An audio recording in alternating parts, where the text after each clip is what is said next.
Okay, so welcome everyone for this afternoon conference. We are very honored to have a guest with us who will teach us a lot about orthodoxy. Before starting and introducing him, I would like to introduce myself.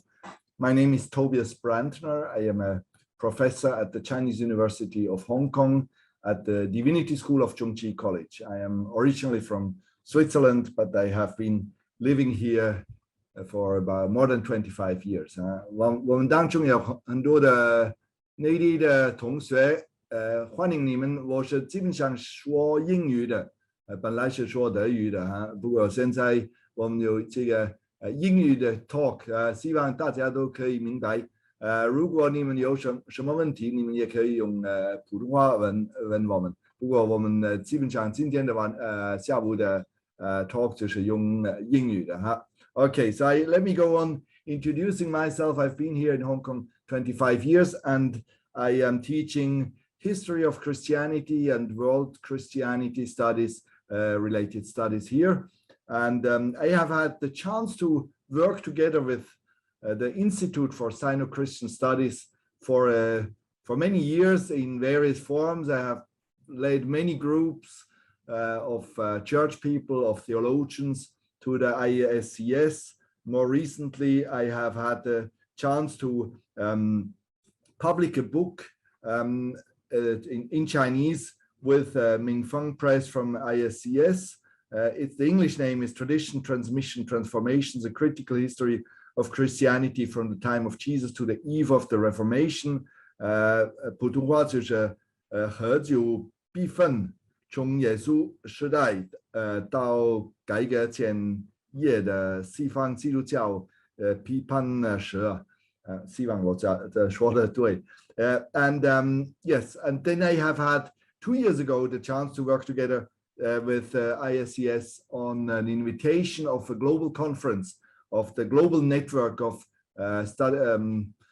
study centers on Christianity and theology. So we have had a very close cooperation, and so I'm very grateful for the invitation to lead through this afternoon. Now, this afternoon is about, our speaker today is Cyril Hovorun, Father Cyril Hovorun. He is originally from Ukraine.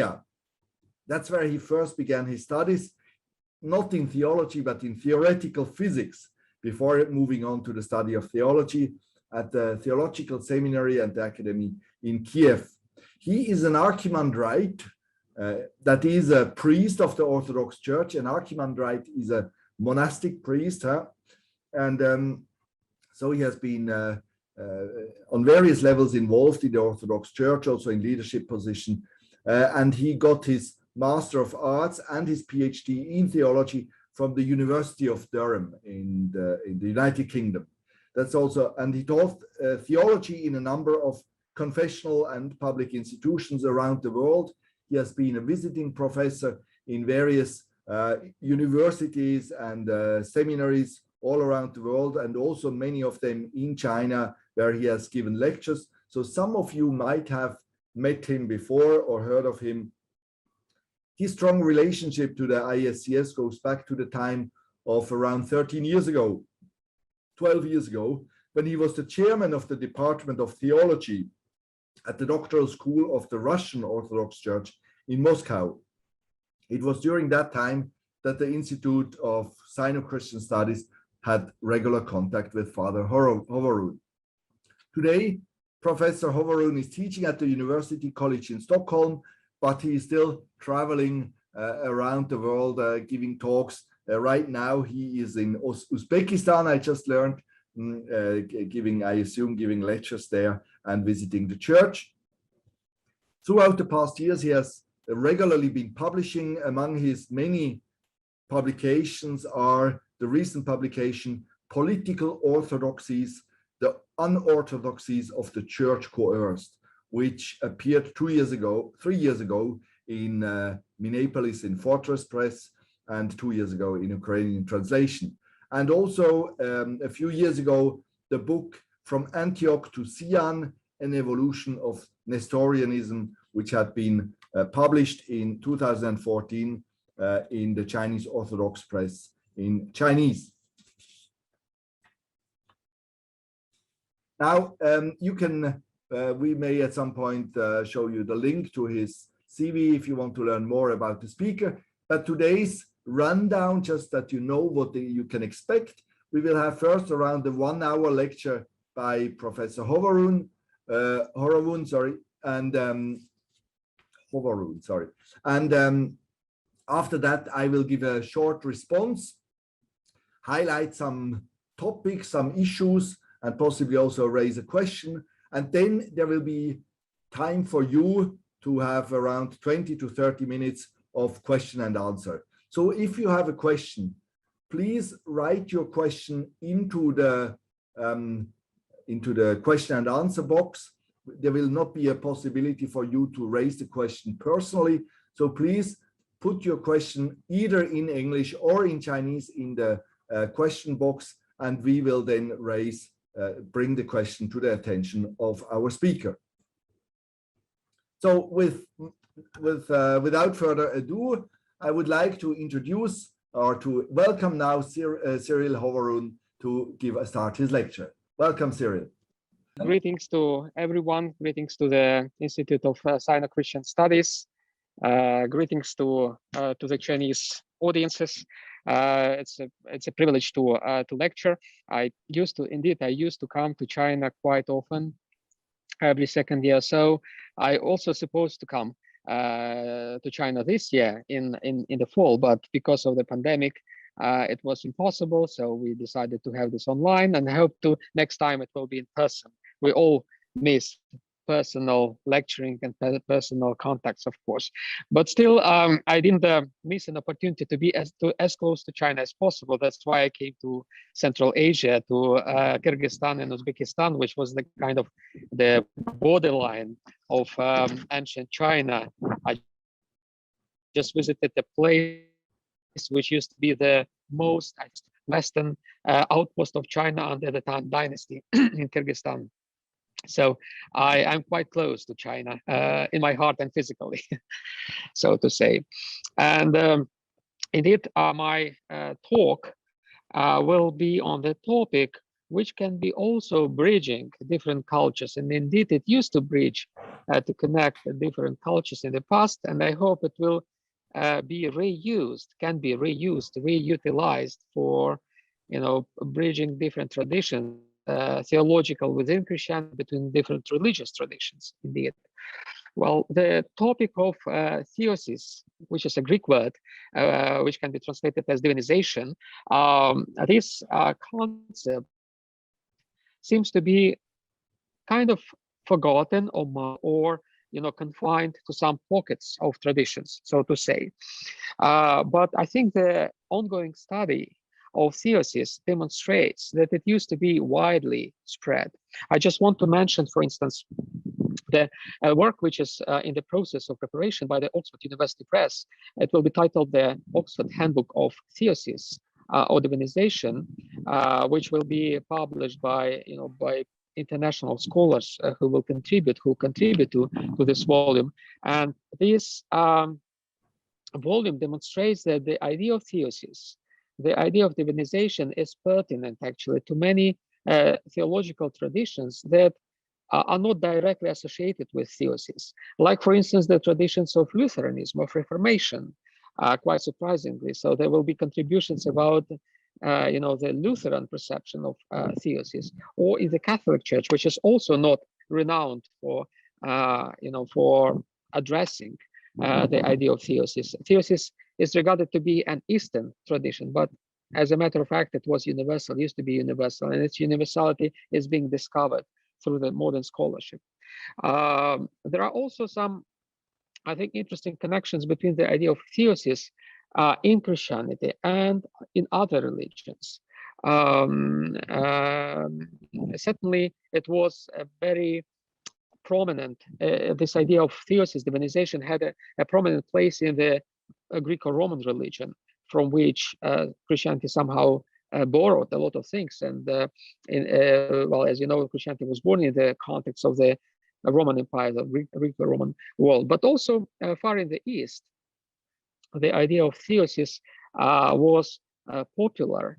The idea of light, of the divine light. I just today in the morning in Khiva, where I am in Uzbekistan, I visited the foundation of an ancient Zoroastrian temple, because this area, the kingdom of Khwarezm, before Islam, was dominated by many religions, including Buddhism, but also Zoroastrianism. It was a kind of dominant tradition here, and they had a lot of temples, and they actually entertained in different forms the idea of theosis, of divinization for the followers of this religion. I'm pretty sure that this idea of theosis can be also found identified in many other Eastern religions, including the traditional Chinese religion. So it's a lot of it's a lot to explore. So I hope that my lecture will incite you somehow to extrapolate this idea of theosis to your own religious context, if you want, and to identify some ideas which are close to the idea of theosis in my own tradition, which is Eastern Christianity.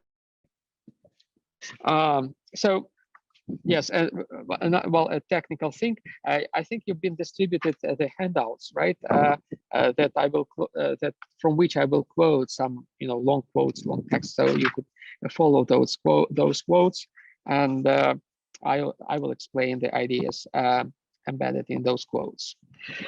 So the Christian doctrine of theosis, in many points, even if superficially, resembled the traditional philosophy and religion, meaning the Greco-Roman religion and the Greco-Roman philosophy, which at that time was not, they were not separated. They constituted one thing. Yeah, can you hear me? Yeah. Could you try to turn yourself the volume up a little bit? You are. Yeah, sure. I can speak a bit louder, maybe. That would be good. Yes. Sorry for the interruption. Can you hear me now? I think it's a bit better. Yes. Yeah, that's fine. That's fine. Thank you for. Perfect. Thank you. Thank you. Is it better? Okay, good. I'll be good. Excellent. So essentially, the Greco-Roman philosophy or religion were not two separate things as they are in our times. In our times, philosophy is considered to be a secular, kind of secular tradition, secular activity, in contrast to religion, which is a metaphysical activity. In the ancient times, they constituted one single package, one single thing, and there were just two different aspects of the same thing, philosophy and religion. So in both ancient philosophy and religion, theosis constituted an important element in both of them. And it started as early as the earliest samples of the Greek mythology. Greek mythology brought up many examples of apotheosis. Apotheosis was the Greek word for divinization. And apotheosis meant literally the crossing by humans, the divide between mortals and immortals. The ancients, they differentiated between the human beings and gods by the criterion of being mortal or immortal, the capacity of dying. So gods could not die, only human beings could die. And apotheosis meant crossing the borderline between the realm where the beings, to the realm where beings didn't die. Immortality was synonymous to divinity. Heroes, for example, such as Heracles, for instance, and others, were celebrated as mortals who achieved divine status of immortals. So there were examples like, as I said, Heracles or Helena, the famous Helena, who had become the reason of the Trojan War. She was mortal, and then she was immortalized eventually and became a kind of a divinity. That's why some ancient authors like Homer believed that at least some parts of any human beings are innately divine. So in condition to the kind of the whole divinization of a human being into the state of immortality, all human beings also had some parts of divinity, some parts of immortality within themselves. Pindar, for instance, claimed that, and I quote him, "We do have some likeness to immortals in mighty mind of nature," end of quote. According to Plato, if a philosopher cultivates the godlike part of his nature, he can achieve deification. In such case, his soul, I quote Plato, brings calm to the sea of desires, but by following reasons and by contemplating the true and divine. So it's interesting that for Plato, the idea of theosis, of divinization, meant the internal calmness of the human soul, of the human inner being. Socrates was an example of such philosopher, at least from the perspective of Plato, and from the perspective of another biographer of Socrates, Xenophon. For both Plato and Xenophon, Socrates' deification was marked, for instance, by him possessing his own daemonion. Probably you know this famous concept of daemonion, a kind of doubler for exceptional human beings, a spirit that goes along with a human being. So Socrates had such such a daemonion, which was sample ancient. Socrates was close to the immortals. Stoics in the later centuries agreed that Socrates was indeed a model of deification. There was a consensus that all philosophers should follow Socrates' model. After all, deification is the ultimate destination of every true philosopher. Neoplatonists describe this destination in detail. Neoplatonists who, at the stage after the Stoics, continued the thought of Plato and combined it with the thought of Aristotle.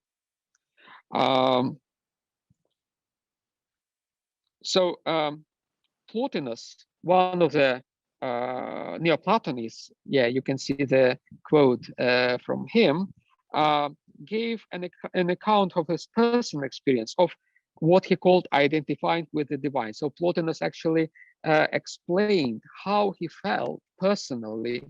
What does it mean to be deified, to be like God? And this is the quote: "Often I have woken up out of the body to myself and have entered into myself, going out from all other things. I have a wonderfully assurance then, most of all, I belong to the better part. I have actually lived the best life and come to identify with the divine and set firm in it. I have come to that supreme actuality, setting myself above all else in the realm of the intellect. And after that, rest in the divine, when I have come down from intellect to discursive reasoning. I am puzzled how I ever came down and how my soul has come to be in the body when it is what it has shown itself to be by itself, even when it is in the body." This is an interesting experience which resonates somehow with the posterior Christian experiences of a person getting out of himself. And the Greeks used for this the word ecstasis. Probably you know this word. It is also used in English. Ecstasis meaning literally standing out of the bodily experiences, the experience of soul, observing, contemplating the world outside the body. Well, in the modern culture, this word, well, is used for drugs, which is a very dubious experience, of course. But the divine experience was completely different, well, from the perspective of ancient philosophers and theologians. So we can see some points of divergence between the ancient Greek and Christian experiences of divinization, of stepping out of themselves. However, the more there were points of convergence between the Christian and pagan takes on divinization, the more the Christian authors stressed the difference between them. So they did not want to identify their own experience of divinization with the ancient Greek experience of divinization. Then they believed that the ancient Greek experience of divinization was kind of demonic, was not correct, was not okay. And that's why they stress that our Christian experience of divinization is different. For this reason, they avoided to use the term apotheosis, the ancient Greek term apotheosis for divinization, and instead they coined a new term, theosis. So even though these two words are very similar, apotheosis and theosis, they were used for different purposes. Theosis is a Christian word for divinization. Apotheosis is a pagan word for divinization. For the Christian theologians, Christian theosis is possible only because of the incarnation. As in the incarnation, God appropriated humankind, so all human beings can appropriate divine qualities through their participation in the incarnation. They can become like God without, however, turning to God. So that was the difference between the Christian idea of divinization and the pagan. For the pagans, human beings could become actual gods, could like live in Olympus, could be like gods and essentially turn to gods. For Christians, human beings can always be only like God, but never can turn to a divinity themselves.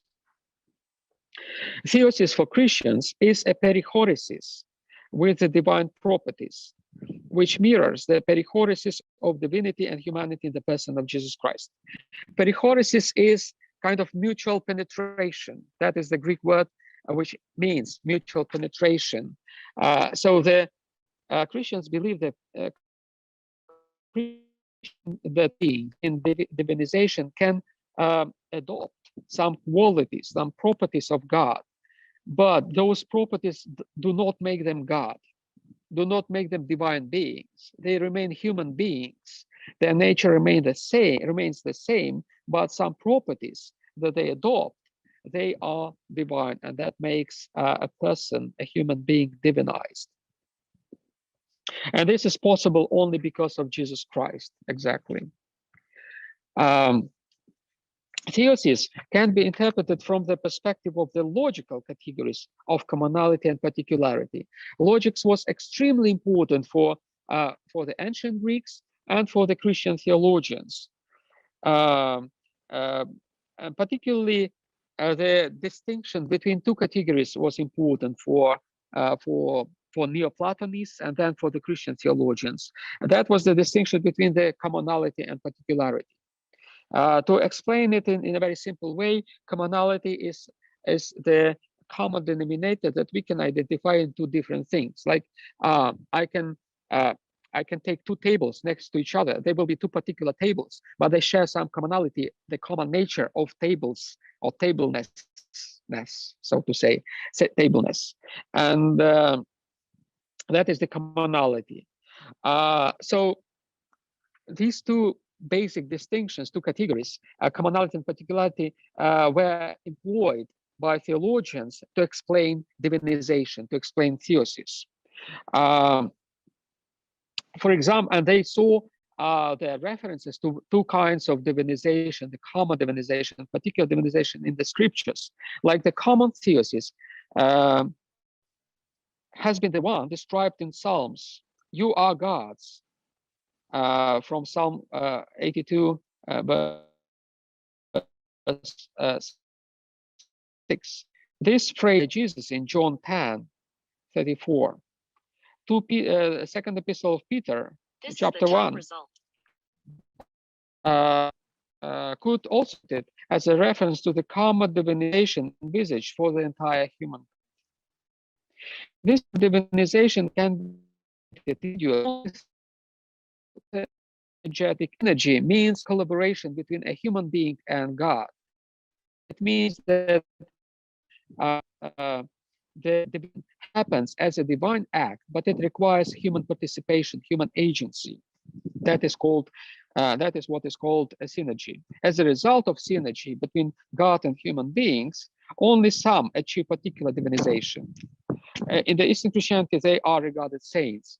So, well, at least in the Eastern Christianity, divinization is not envisaged, it does not happen for everyone. It is envisaged, it is supposed that every Christian who participate in the, in the life of the church can become divinized like God. But it does mean that everyone does become like God. Only saints do this, and saints constitute a sort of normativity for the Christian life. So divinization constitutes the norm, but not everyone achieves this norm. Theosis can be also perceived from the perspective of differentiation between what is given and what is assigned to the human nature. That is another important category, which was which goes back to Aristotle at least, and was particularly appropriated by Christian theologians. So they differentiated between something which is given to human nature and something that is supposed to be achieved by every individual human being. So theosis is the ultimate assignment for every human being. At the same time, every human being has a godlike part in his or her nature, which is in the patristic literature has been denoted as isotheon, or equal to God, being equal to God. So isotheon is another important concept in the Eastern Christian theology of divinization. It comes together with theosis. Like theosis is a potentiality for the human beings, and isotheon is the actuality for human beings. Isotheon is isotheon as a feature of the common human nature, and its potentiality actualizes the particular theosis of an individual human beings. The word isotheon was widely used in the classical antiquity. It was essential in the Greek mythology and referred to demigods and heroes. Dramatic and hermeneutical texts also often used it to praise their protagonists, such as Odysseus. So Homer often referred to Odysseus as the one who is isotheon, equal to God. In the period of late antiquity, when Christianity was born, Neoplatonic philosophers made occasional references to isotheon. Iamblichus, for instance, stated that God-equal deeds, isothea erga, cannot be done without help of the gods. It's interesting that Iamblichus also stressed the idea of synergy, of collaboration between human beings and gods in achieving the status of divinization. In the patristic literature, Cyril of Alexandria, who was a kind of prominent, a key theologian who explained the incarnation, he connected isotheon with the image of God. So isotheon, they took this ancient Greek Homeric concept of isotheon and applied it to the creation of human beings by God, and connected it with the ideas of the image of God. So that they differentiated between the idea of the image of God and the idea of likeness of God. Isotheon, they connected with the image of God and like potentiality, and theosis, they connected with the likeness of God as the actuality of divinization. For Gregory of Nyssa, who the idea of isotheon, the concept of isotheon, was fundamental human capacity of making choice. He called this capacity authexousion. This is very important concept that somehow goes together with the concept of freedom, eleftheria. I will explain a bit later the difference between authexousion and eleftheria, two concepts that indicate the potentiality and actuality of freedom, of human freedom, how they're connected with the potentiality and actuality of theosis, of divinization. Hesychius, a lexicographer, a famous ancient Christian lexicographer, summarized this patristic tradition in his lexicon, where he defined the sotheon as immortal soul. So that part of the divine, the human nature, which was indicated as early as by Plato, Christian theologians and philosophers identified with the immortal soul and called it isotheon. The equal to God's soul becomes godlike in the process of deification, theosis. So the immortal soul has this potentiality of deification. This potentiality is called isotheon, and the process of and a person the original patristic framework for theosis was incarnational and cosmic. Irenaeus, an early Christian father, very important one in the pre-Nicene tradition, he spoke about the theosis of the entire world, not just about human being being to be deified, but also about the entire world being able to deify it. I think this concept is particularly important in the modern ecological thinking, eco-theological thinking. The entire discussion about the environment nowadays, about ecology, seen from a very interesting perspective of Irenaeus and his outlook at the being called to deification through Jesus Christ. So for Irenaeus, theosis of the world became possible as a result of the incarnation of the Word in the person of Jesus Christ. Through incarnation, God embraced the entire universe with a purpose to bring it to unity with himself. For Irenaeus, God became what we are to make us what he is. This is a very famous dictum of Irenaeus that is a kind of formula of deification. In other words, there is a reciprocity and causality between the incarnation and divinization. The former, that is the incarnation, causes the latter, that is divinization, and the latter mirrors the former.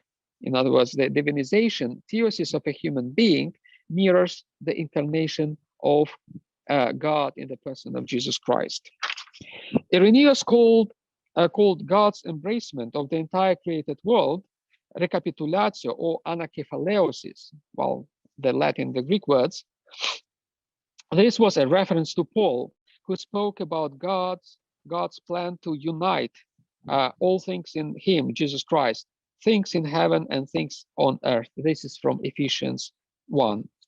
Irenaeus' concept of recapitulatio implied that God had incarnated for the sake of salvation of human beings and of the entire universe. I quote him, the entire flesh of the entire humankind, the whole world entered under the head of Christ.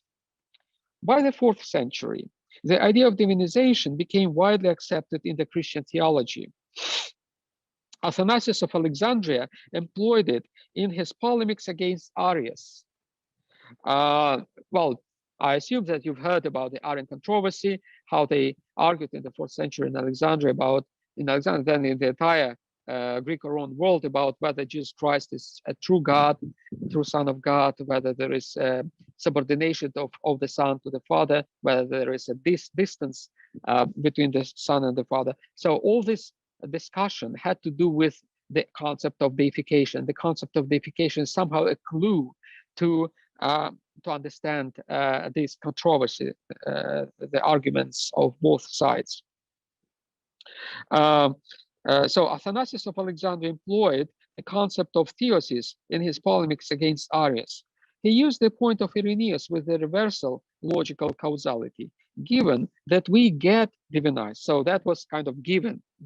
was not discussed. It was taken for granted that we are divinized, we are eligible for theosis. The Logos, because of the true God, because this hypothesis that we are uh, called to be divine, godlike, towards theosis, stands only if the God has become a human being. Otherwise, our divinization would have been impossible. In fact, the entire of Christian the possibility of theosis. And here I quote Athanasius more extensively. So here, the Son became man that we might become divine, and he revealed himself through a body that we might receive an idea of the invisible Father. And he endured insults from man that we might inherit incorruption. He might, he himself was harmed in no respect, as he is impassible and incorruptible and the very word and God. But he cared for and saved suffering man, for whom he endured these things by his impassibility.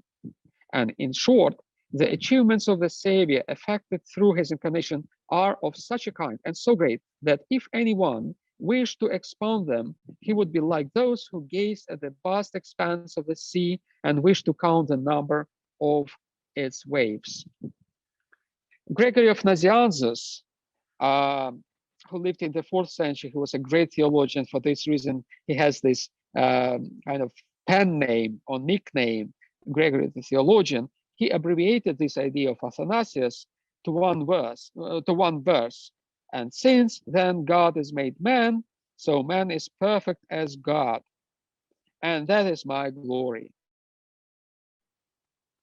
The idea of divinization was important for Gregory, who frequently used the word theosis. He acknowledged that this word is not biblical. That's why, while it was kind of a debatable term, some more conservative theologians did not accept it, but Gregory insisted it is appropriate to express this biblical teaching.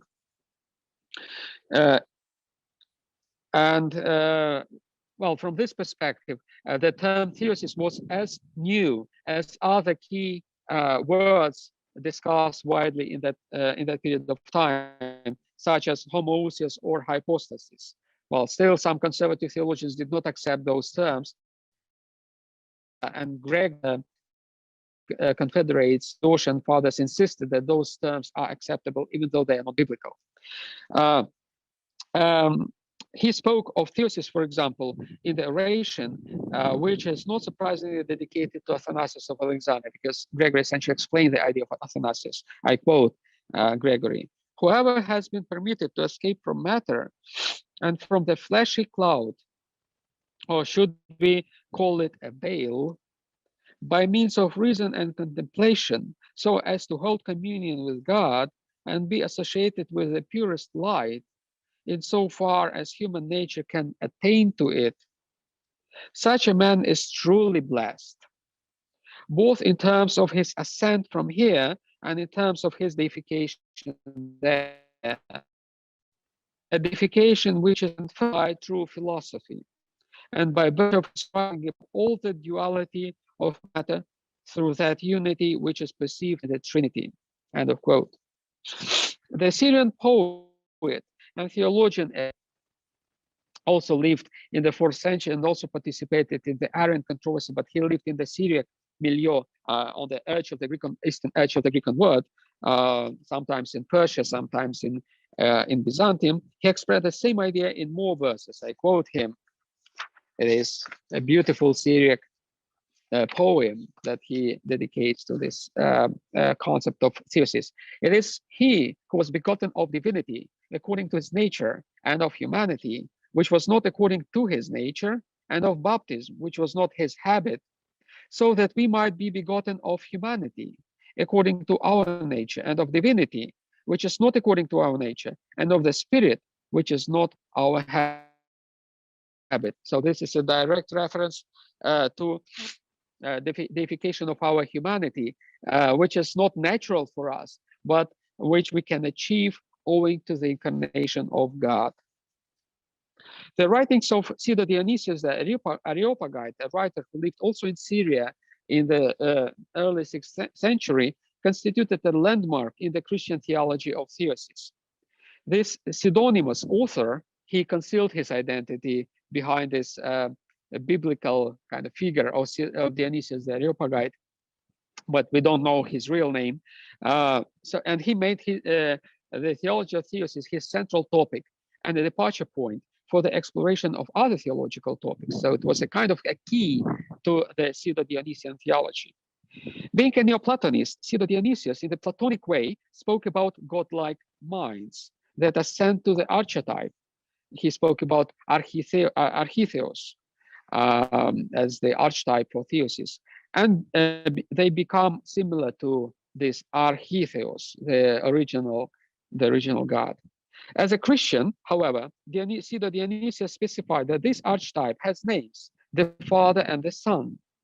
Pseudo-Dionysius went further than any other Christian theologian before him in asserting that a human being can become not only godlike, but also father-like and son-like. At the same time, he stressed that there is always an unsurmountable chasm between God and creatures. However godlike the latter can become. And I quote him, "The procession of our intellectual activity can at least go this far, that all fatherhood and all sonship gifts and on the celestial powers. This is why godlike, deiform theoides," he used the words, "is come to be and be named gods or father of gods.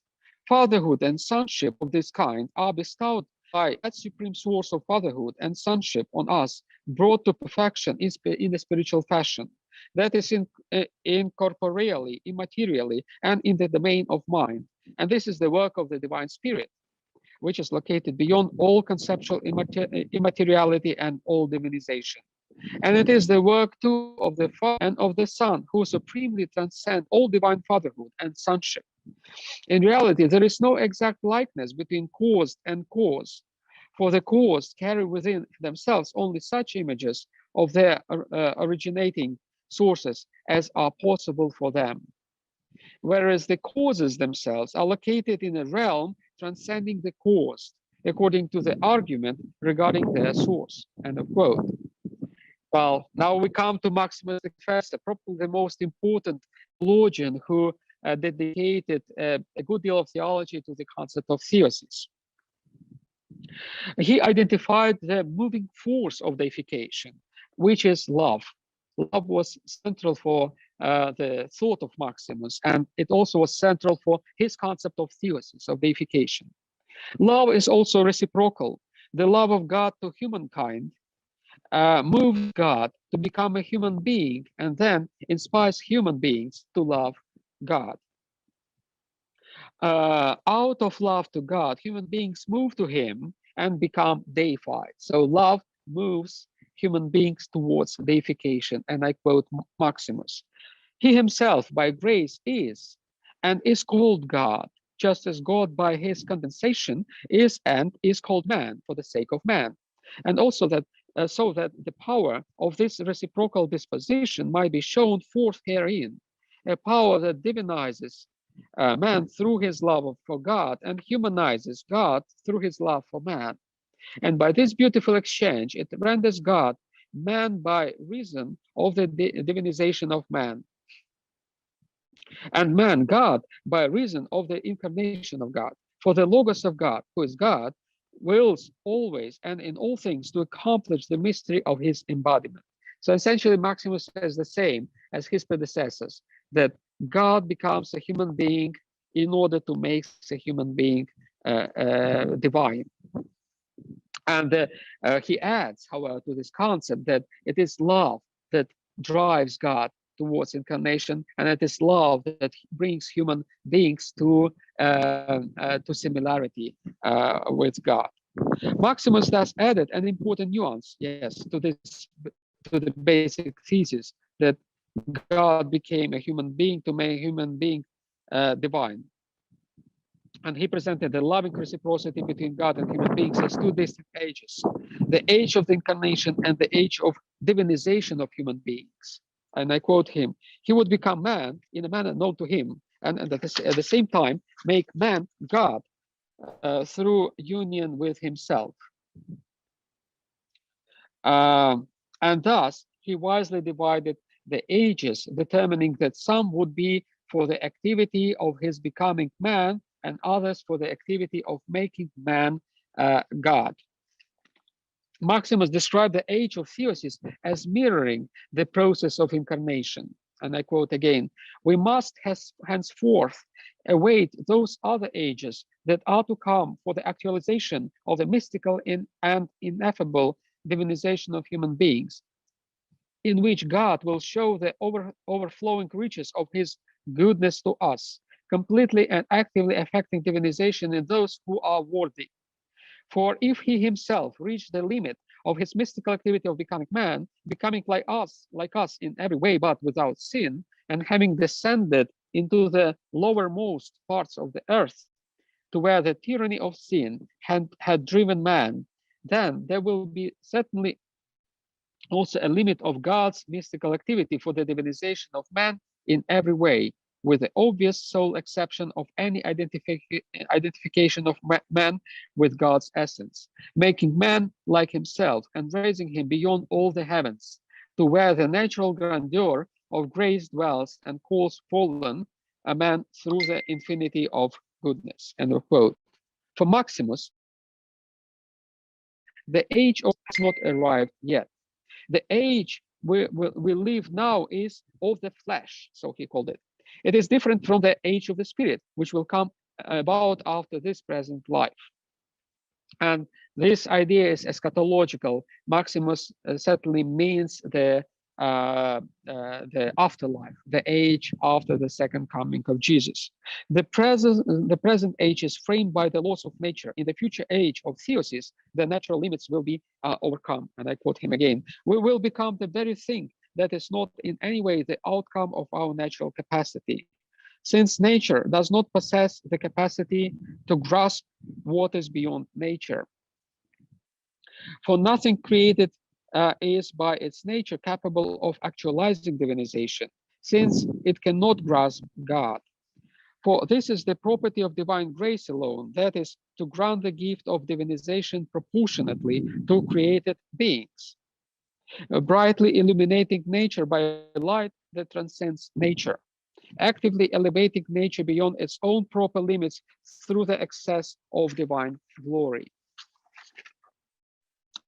Now we come to a theologian who lived in the Middle Ages in Byzantium, in Constantinople, and he probably was the most eloquent in describing his personal experiences of divinization.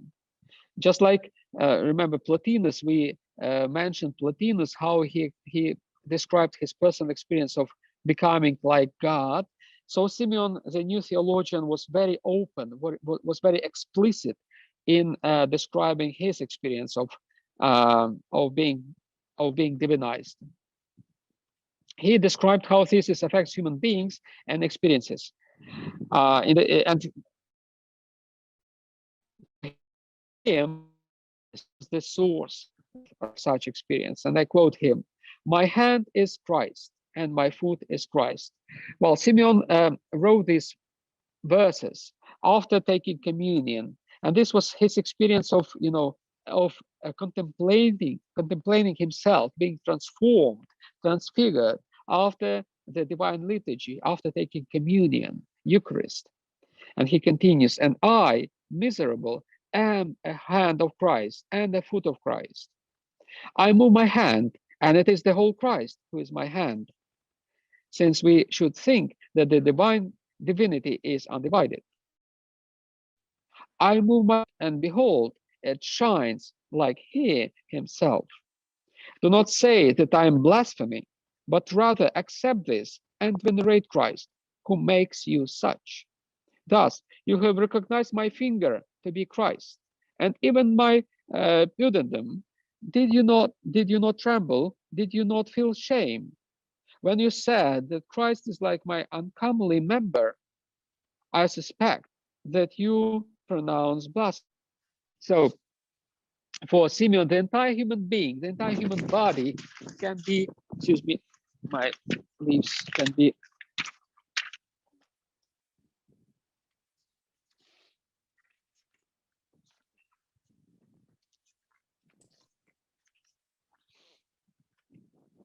I'm sorry, it was a wind, Okay. it was like a spirit. Sorry, it's okay, it's okay. Uh, yeah. Uh, yeah, so for him, this experience of divinization affected the entire human body, the entire human being, did not leave any part of the human body outside of this experience of the divine. A century after Simeon, a Coptic monk in Egypt, who became later a bishop, whose name was Bulus al-Bushi, Paul of Bush, who lived in the end of the 12th, beginning of the first half of the 13th century, in a similar way connected the incarnation, Eucharist, and Theosis. Bulus did this in Arabic language. Soon after, this language had replaced Coptic in the life and worship of the Christian community in Egypt. The writing of Paul marked a renaissance of the Christian literature in Arabic under the Ayyubid rule in Egypt. I quote the Paul's deliberations on Eucharist, which are similar to those deliberations made by Simeon, the new theologian. Then, after that, God added to us a favor in relation to the state Adam was in before his error. And he gave us his life-giving body, just as he said, I am the life-giving bread, which came down from heaven. Whoever eats of this bread will live forever. Then he told us what the bread is when he said, the bread that I give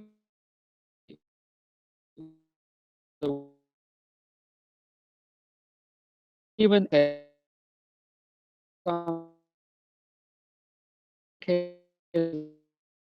life. His statement in you means in your essential nature, essence. It is not external to you, nor is it aligned to you. He settled that matter when he said, because my body is true food and my blood is true drink. Whoever has eaten my body, drunk blood, as for he said that because his divinity is united with his body, he has been united with the holy bread and has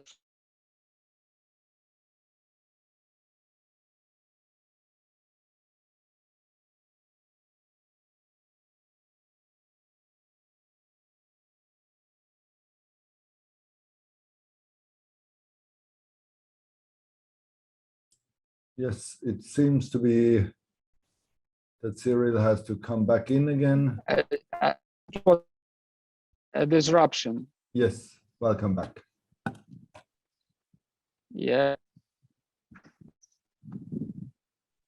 We can see you now. Okay, can you see me? Yes, we can see you and we can hear good. you. Okay, you can go on. Okay, good. Yeah. So I continue. I continue quoting Bulus al-Bushi. He has been united with the holy bread and has transformed it into his body in truth and not merely in likeness. Then he said the greatest thing when he made the statement, just as the living Father sent me, and I have life on account of the Father, so too whoever eats me lives on account of me. He did not need to say here, whoever eats my body, because he already had established that in the preceding statement.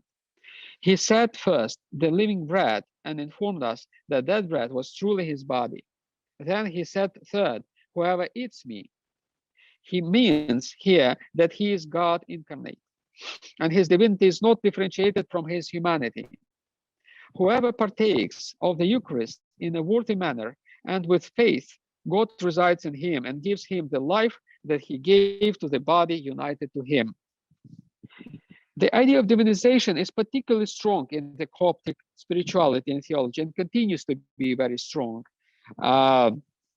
If you go, say, to Coptic monasteries nowadays in Egypt, in the desert, and you talk to monks there, they continue, speaking about divinization as the kind of immediate experience.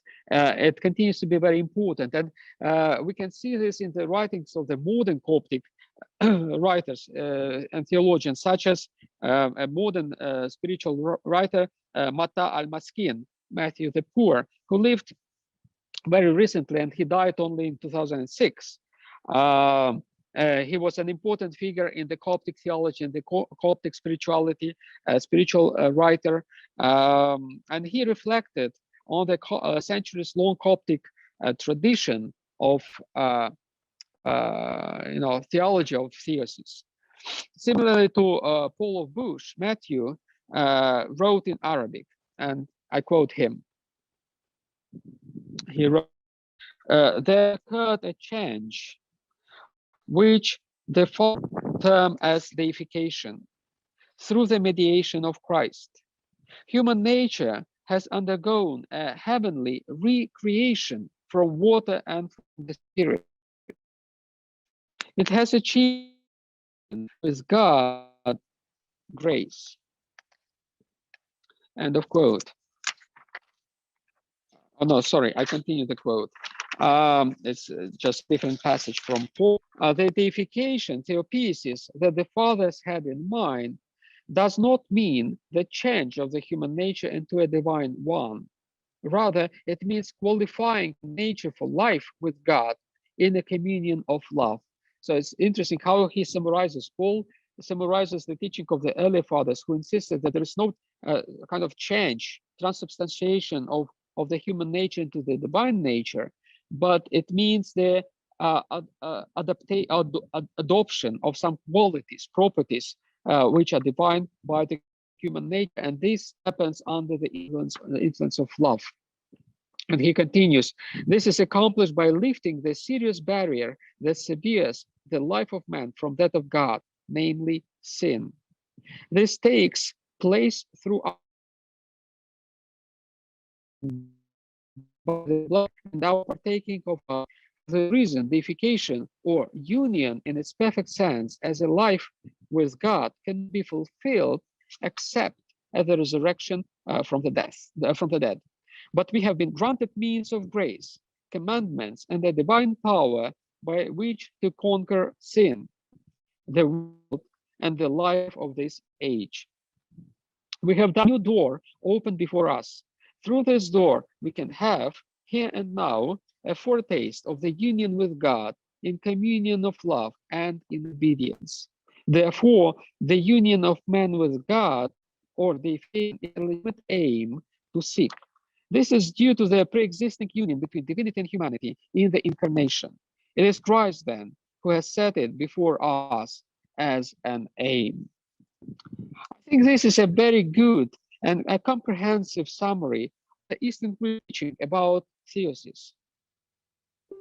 To summarize this teaching, we can say that divinization of human beings is possible because of the incarnation and constitutes the telos, the end, the purpose, the rush of the Christian life. To an arc, it includes the purpose of salvation. I want to explain myself maybe a bit clearer here. So if we consider the idea of salvation, which is very important, crucial to Christianity, it is somehow included in the idea of divinization, at least from the Eastern Christian perspective. Salvation is a part of divinization. It's not that the divinization is a part of salvation, it's the salvation which is a part of divinization, because from the Eastern perspective, Eastern Christian perspective at least, the purpose of the human life, even before Adam and Eve fell, was to reach the point of divinization. And after they fell, they had to be restored first to be saved, and then to continue their journey towards deification. That's why in the Eastern Christianity, at least, divinization is a kind of an arc that surrounds salvation. Not unlike the sin, which does not change human nature ontologically, theosis does not alienate it from its original logos either. So if you take sin, the ideas of sin in Eastern Christianity, in difference, for instance, from some Western Christian traditions, especially like I think the Reformed somehow, there is an idea that sin does not change, does not alienate human nature, does not make human nature different. The human nature just misfunctions, but continues to be the same. Deification in the same way does not change the human nature. Salvation, deification adds to human nature new functionality, new properties, which are divine.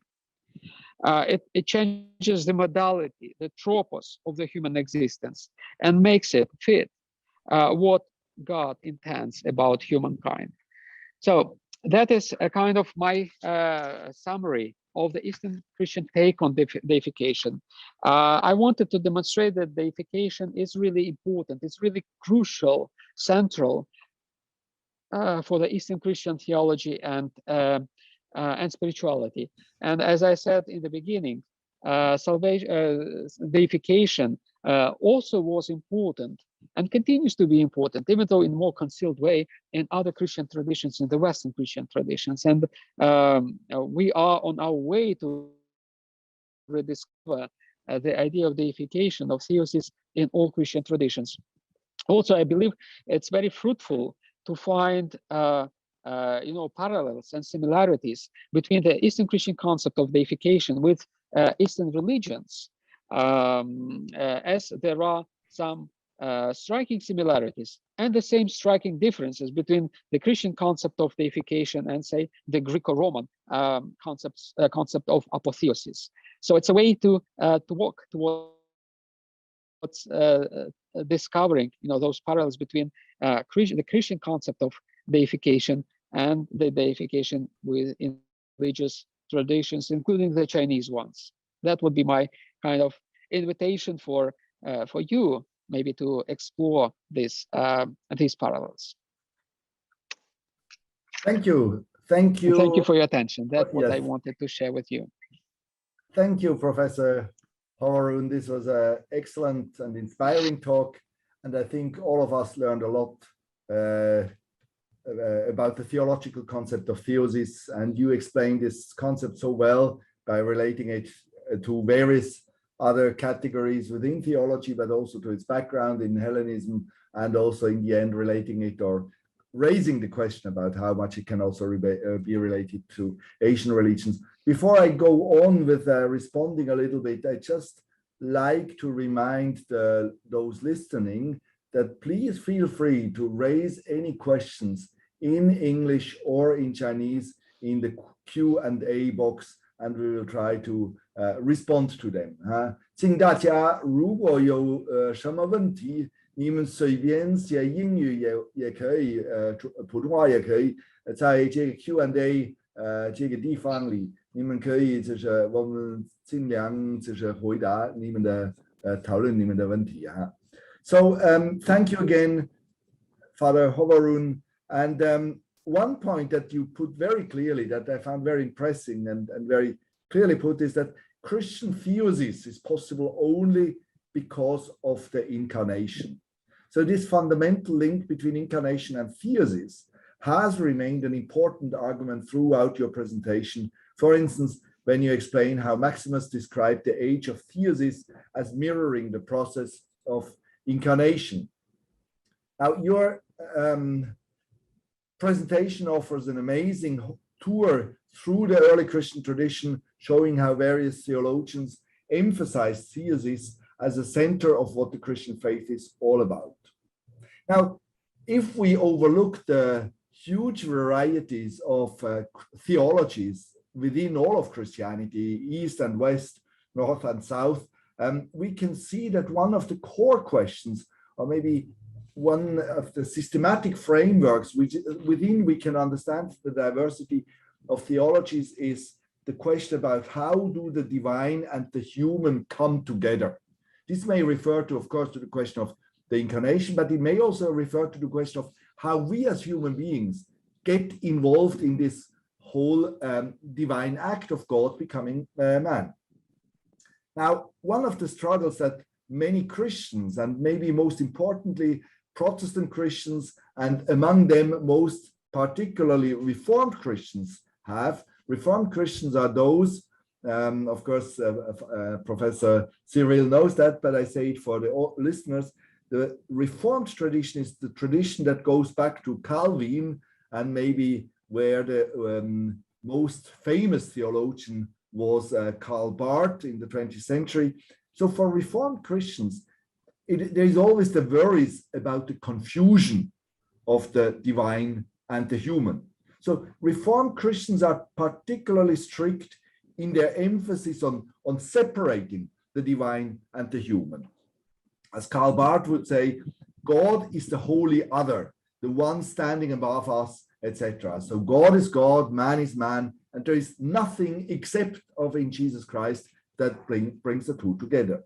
Now, against such concern, you state very clearly that it is only based on the incarnation that humans can participate in God and can appropriate divine qualities.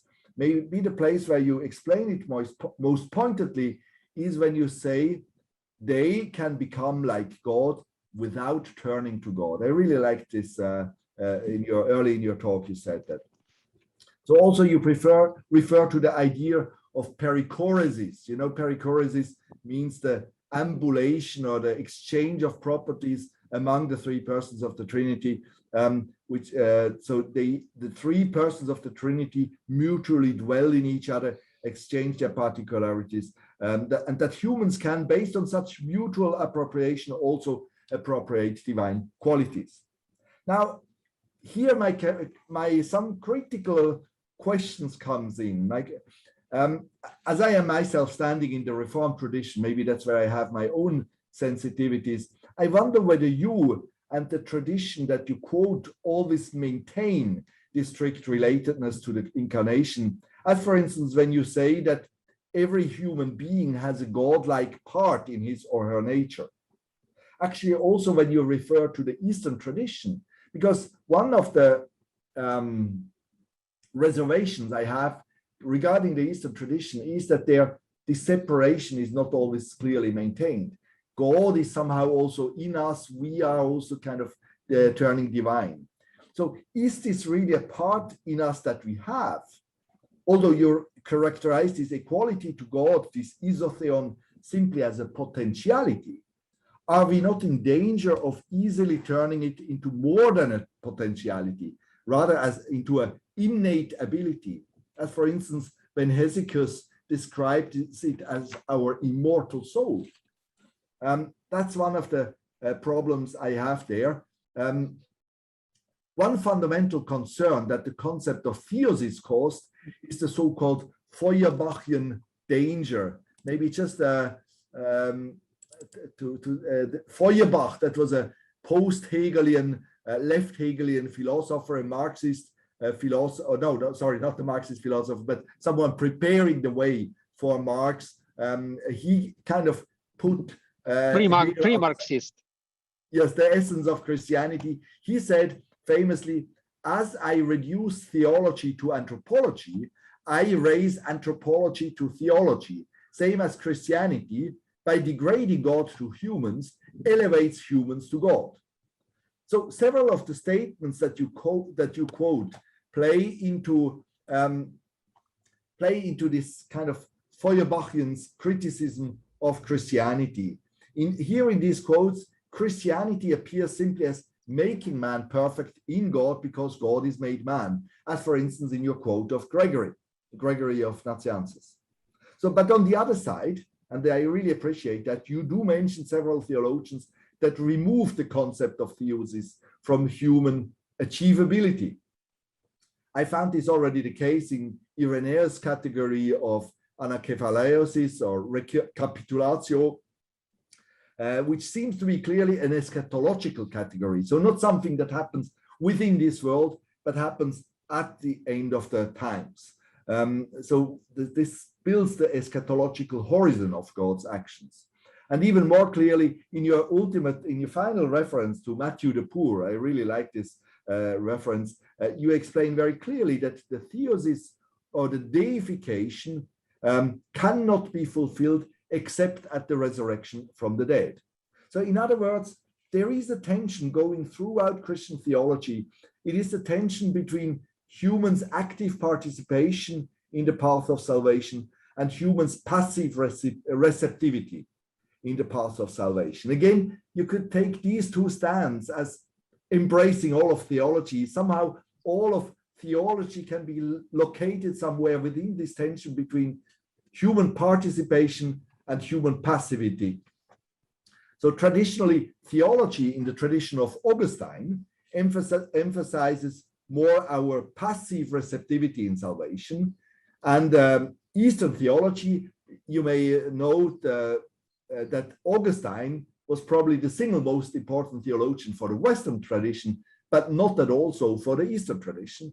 So Eastern theology emphasized more our active participation in this process and our gradual progress. Yet again, this is not just a duality between East and West, because also in the West, we have traditions such as the Methodist or the Armenian tradition, or also partly the Roman Catholic tradition, that emphasizes more some level of participation of humans in the path of salvation. So in your examples, you show kind of both. You show, you give quotes, you refer to theologians of the Eastern tradition that kind of talk about some human participation, but then also you talk about people from the theologians who are more aware of the danger of too much emphasizing human contribution and try to counter it. So my fundamental question to you is, how much is theosis something that can be reached in this life? And maybe I connect another question to this, and then I would like then to pass also on to questions by our audience. You know, in the Western tradition, maybe one, besides the Roman Catholic tradition, the Methodist tradition is one that has very much emphasized this kind of participation. It's the Armenian soteriology. Armenian soteriology means that humans have some role of saying yes to God's grace. We cannot, of course, it's all God's grace, but we can say no or we can say yes or something like that. And then, but John Wesley also developed this doctrine of so-called perfection, which means that somehow perfection can be reached. Of course, it's not full soteriological perfection, but kind of perfection in love within this world. Now, my question to you is, how do you stand there? How do you understand it? How much is theosis something that can be reached within this life? Yeah, please, Professor Hovorun. Yes, thank you so much, Professor Brander, for your response. It's a very rich response, I would say. It's really thoughtful. I really appreciate that you've read very carefully, very deeply those texts that I quoted, indeed. And yes, and your questions are very legitimate. I mean, from the theological perspective, absolutely, and they need to be answered. I would say that they are not just Christian questions pertinent to the Christian theology. I'm now in Hiva, which used to be a center of Islamic learning, as you know, and Hiva was also a place where, quite interestingly, similar discussions took place in the Middle Ages. There was a movement here in this area within the Islamic theology that argued for very strong human agency in relationship to the divine providence. So there was a kind of a school of theology which flourished in this place in Central Asia that insisted that human agency is very important, you know, in relationship of human beings with God, with the supreme being. And not everyone shared these ideas, I should say. There were the mainstream school here actually suppressed the school that supported, they advocated for agency, and the same tension, as it were, existed in the Islamic world. So it's really interesting to explore this tension between human agency and providence from every religious perspective, not just in Christianity, but something that interests us, I believe. And indeed, it's yeah, I believe that it is a kind of point of divergence, if you want, between several Christian traditions, within several Christian traditions. I think on this point, we are a bit different in Eastern Christian than Calvinist tradition. Not so much maybe Catholic, even the influenced by Augustine, but who is the kind of the basement, the foundation for the but owing to the medieval scholastic Catholic tradition, a more kind of approach to appreciate the human agency. I would answer maybe briefly how we perceive the idea of energy, vibration between and an image which was uttered by a modern theologian. He was not really a theologian; he was a monk. Can you go closer to the microphone? Yeah, you are breaking off a bit. Can you try to go closer to the microphone also? Yeah. Yeah, I will repeat. Yes, thank you. So I want to exemplify where we stand in Eastern Christianity regarding human agency by an example offered by a modern monk. He died maybe 20, 30 years ago. His name was Theosis. He lived on Mount Athos. And I like, this very simple way to explain human agency vis-a-vis divine providence. He said that we human beings, what we can do is just we can draw zeros. Whatever we do, we just draw zeros, many zeros, right? And however many zeros we draw, they remain zeros, some. But then God comes, the divine grace, and God puts one in front of those zeros. Mm-hmm. And then those zeros, obtain weight, essence, meaning. They become real things. And then with the divine grace, the zeros we drew, our effort becomes rewarded by the divine grace. That is the way how I would put, our theology in Eastern Christianity. So without God, all our efforts are zeros. Yeah. With God, they take, and wait. That would be my answer to your last question. And speaking about the first question about the kind of divided line between the divine and human, I think in Eastern Christianity we are very clear about distinguishing between what is created and uncreated. Like the ancient Greeks, they use the category of mortality to differentiate between the transcendent and immanent, between the divine and human. So they use the category immortality. In Christianity, we use the category of createdness. What is created and what is not created, what is uncreated. And I think this dividing line is very clear with us. We human beings are created. We cannot become uncreated. But we can be united with God by his uncreatedness. That's why in Eastern Christianity, we have another important idea of energies, energia, or activities. They can be translated as activities.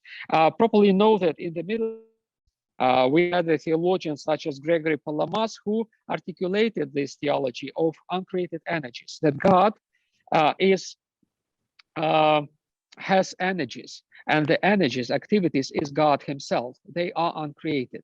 And we believe that we as Christians can participate not in the divine essence, which is inaccessible for us, but in the divine energies, which are God himself. They are uncreated, but these energies actually make God standing out, coming out to us and uniting, bringing us in unity with God.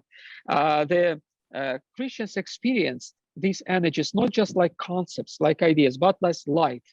And they use this image of God, of divine light, as the uncreated energy of God coming to us and enlightening us. Simeon, the new theologian, whom I mentioned, described this experience of the divine light as penetrating the human being and making human beings divinized.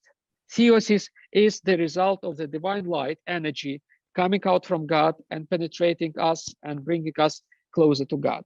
Of course, we still distinguish between God and human beings in the process of theosis. I supposedly use the term distinction as different from separation. In Christology, in the Christian East, we differentiate between those two concepts, distinction and separation. We can separate two things. It's a physical process of separation. And in this sense, God is separated from human beings because God is uncreated, human beings are created. But in Jesus Christ, they came together to the extent of not being separated, but being only distinguished. And in the process of theosis, believe that in theosis, in a human being, God becomes united with a human being to the extent of not being separated, but being distinguished. So that is a kind of important nuance that we use. It means that God remains God. Human in beings.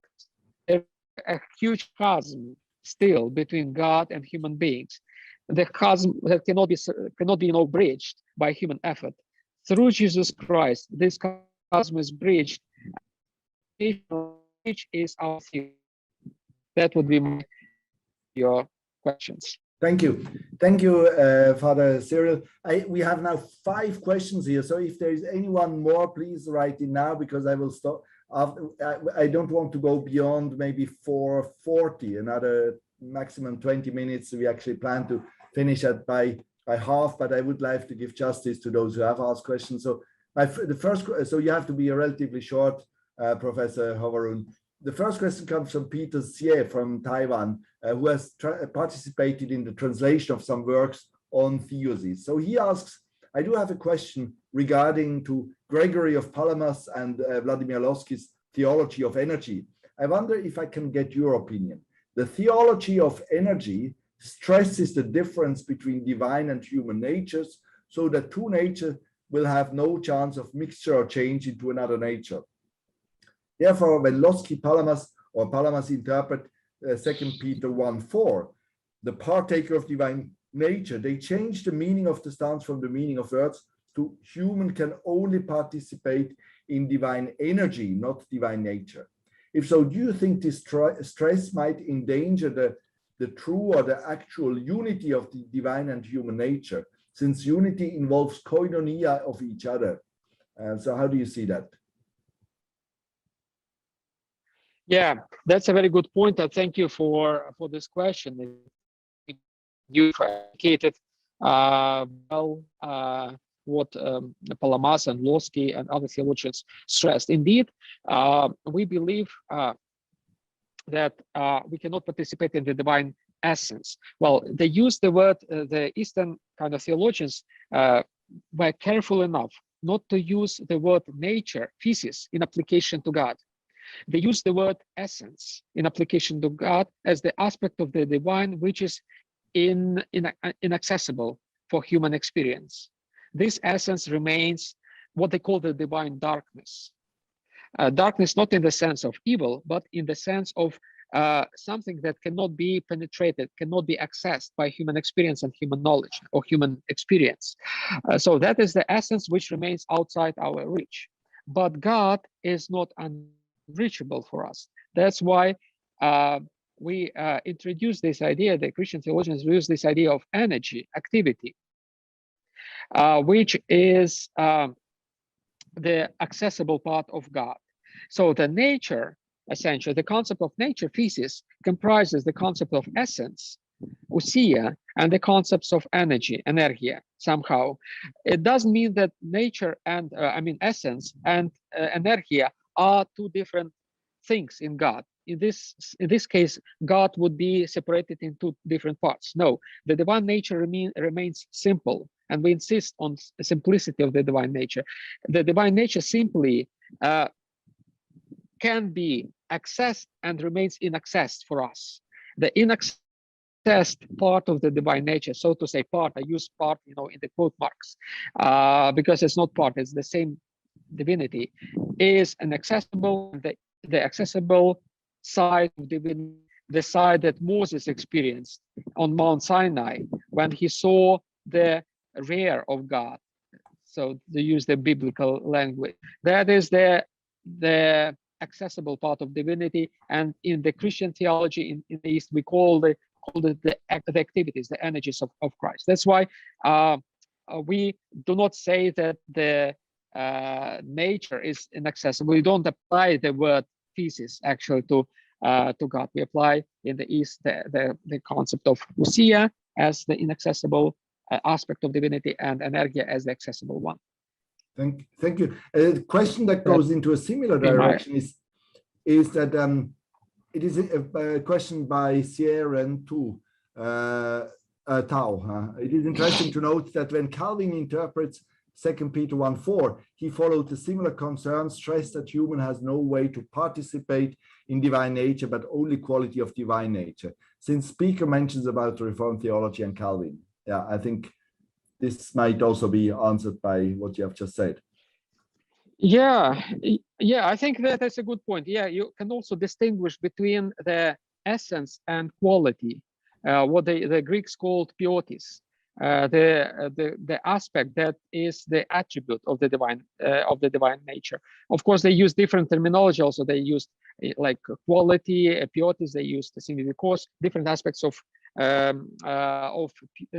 quality. We don't need to go deeply into those categories, those differentiations, but I think it's a good way to put it, as it was suggested by the student. Yeah, thank you. Then I have a simple question that you may answer very briefly. What is the role of isotheon in Eastern Christianity today? And is there a corresponding or related concept for isotheon in theology today?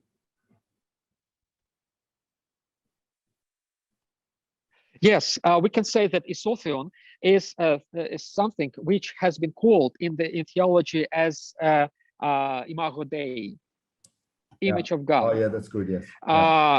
And that is also answering your question, Tobias, regarding what is the divine sparker, this divine part in the human nature. That is the image of God. It's not God himself.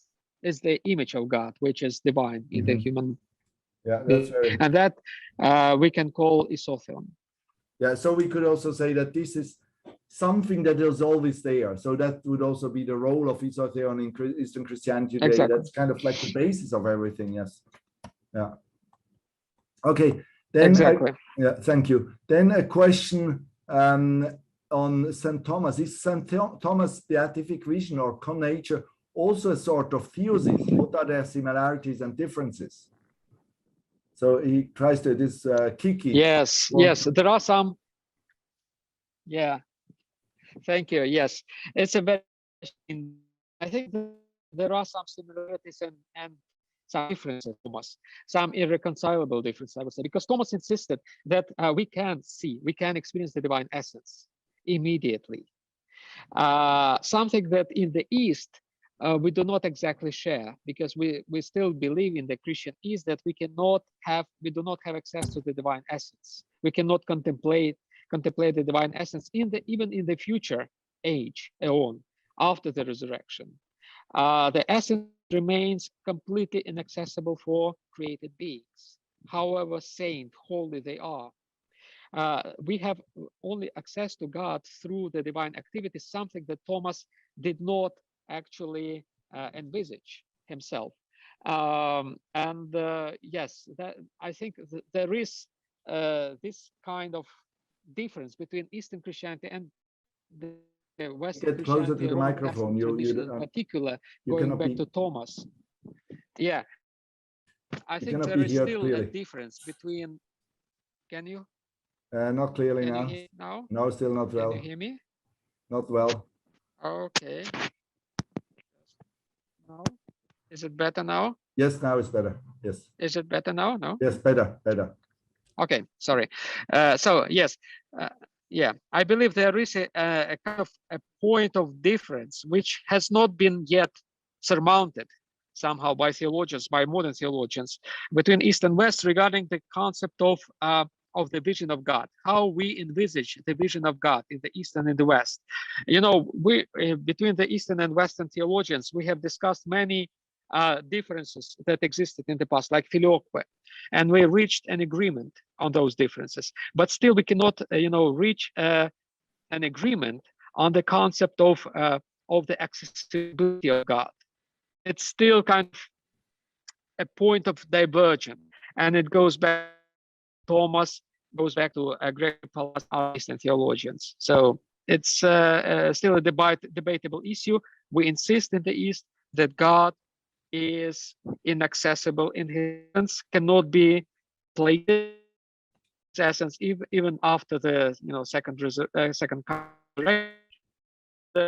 can be still contemplated in this life through the divine uncreated energies. Okay, please, for all the attendants, don't ask any questions anymore. I close now the questions. We have still a couple of questions going on. I would like to take two questions together. The question by Shirley from the Divinity School and by an anonymous attendee. The question is divinization a kind of status moment, or is it a journey of life? And the other question that is maybe closely related is, does the the sin coming into the world affect the plan of divinization?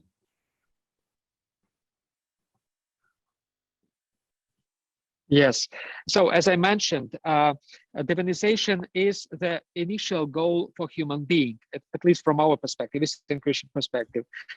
The first couple was created with a purpose to reach the point of divinization. That's why when the temptation happened in the paradise, and the devil suggested Eve to be like by detouring, the way suggested by God towards divinization. Actually, the devil in the paradise suggested the first couple to have a shortcut towards divinization, which had been promised by God. And because they took this shortcut to divinization, they fell. That's how the fall happened. So explain the fall also from the perspective of divinization in the East. And we explain the salvation also from the perspective of divinization. We say that salvation is just a step towards divinization. Yes, we made this, we misstepped, we fell. Now we were restored by Jesus Christ, through the incarnation. And we need to continue our journey, which had been set up in the beginning, the journey towards divinization. And for us, divinization is not an instantaneous moment. For us, divinization is a way of life. We go towards divinization all our life. And yes, it's like the life journey. Yes, thank you very much. And then I have a question which was raised in Chinese, and it's quite a tricky question, actually, interesting one. I would like to ask whether the idea of theosis is influenced more by ancient Eastern philosophy, religion, and cultural traditions, and because of this, maintained and emphasized this idea so much. So there is some similarity with Buddhism and Taoism, thus manifesting a remarkable difference between Eastern and Western ways of thinking, or does it rather belong to the origins of early Christianity? So the question is somehow, is it more something that is kind of there because of this kind of philosophical cultural influences, or is it really simply something that is coming from the origins of early Christianity? Yeah. Thank you for this question. It's wonderful. I believe that the idea of theosis was influenced by other cultures, particularly Greco-Roman culture. But the influence was limited. The influence was mostly relevant to the language, how the theologians expressed their teaching about theosis. I believe that teaching per se, in its essence, is profoundly Christian. It comes from the revelation, from the Bible. It's biblical. But the way how theologians explained this concept of theosis was borrowed to a great extent from other cultures, particularly from the Greco-Roman culture. At the same time, theologians wanted to make different the Christian perception of theosis from the ancient Greek. That's why, for instance, as I mentioned in the beginning, they used a completely different term. They coined a different term. They never used the Greco-Roman term apotheosis. They used the term theosis for that. Yeah, that's why, yes, there are similarities in the language, but the meaning is very Christian, I believe, in this concept of theosis. And of course, there are some parallels between Christianity and Eastern religions. That's true. I would not explain those parallels by borrowings. If you take, for instance, even Islam and Christianity, there are some interesting concepts in Islam about uniting with God through through constant prayer. In Sufism, in Sufi interpretations of Islam, and there is also another similarity between like Jesus prayer and mantra in Buddhism. Some common kind of practices of reaching, unity with God. Yes, there are some parallels. Maybe they are not necessarily like borrowings. Well, people just try to do similar things to get united with God, and they need to be explored. And I believe that yes, Christianity is very self-sufficient theologically, yet it's not a closed system. Yeah. There are many parallels and which need to be explored. I really like this response. I think that is really, this opens up a huge window also of interreligious, but also intra-religious communication between East and West, but also between Eastern religions and Western or kind of not Western, sorry, Christian religion.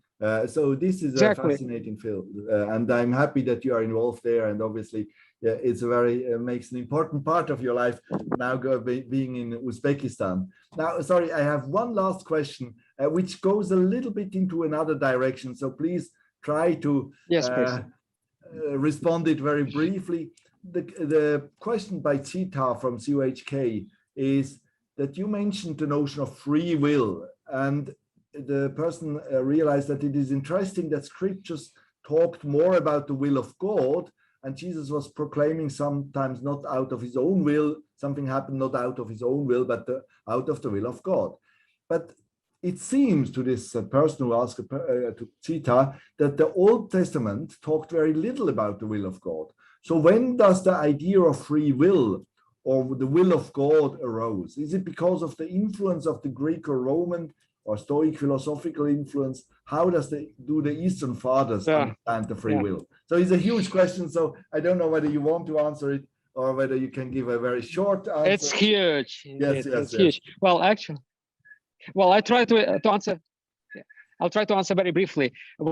Yes. Well, I wrote a dissertation. My PhD thesis was on the concept of free will in the patristic literature. Wow. I should say that indeed it's a huge question indeed for the ancient culture. And if you take Greek tragedy or comedy, the Greek literature, it's all about the prevalence of the divine will over the human will. And I believe only Aristotle started talking about the human agency as independent from the divine, especially in his Nicomachean Ethics.